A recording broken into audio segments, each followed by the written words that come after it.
মেয়েরা আসলে জন্মগতভাবে লক্ষ্মী হয়, যে জিনিসটা আমরা বাঙালিরা একটু কমই বুঝি। বিশেষ বিশেষ ক্ষেত্রে আমি নিজেও একটু কম বুঝি। যেমন ছেলেরা মনে করে আমি মেয়েদের পক্ষ নিই, মেয়েরা মনে করে ছেলেদের পক্ষ নিই। যাক, এই সমস্যাগুলো ফেস করতে হয়।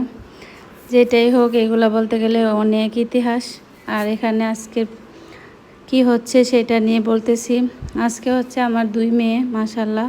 ওনারা 2জন মিলে প্ল্যানিং করছে পার্টি করবে। ওনাদের মাথায় এসব অদ্ভুত চিন্তা সবসময়ই আসে। তো আজকে ওনারা পার্টি করবে, আমাকে বলছে সব কিছু এনে দিতে। আমিও সব এনে দিয়েছি। এখানে হচ্ছে ওনারা আজকে বানিয়েছে পাস্তা, হোয়াইট সস পাস্তা, তারপরে পিৎজা, তারপরে হচ্ছে পটেটো ওয়েজেস, তারপরে হচ্ছে ব্রাউনি। সব মিলে সুন্দরভাবে পরিবেশন করছে, আমাকে কিছুই করতে দেয় নাই।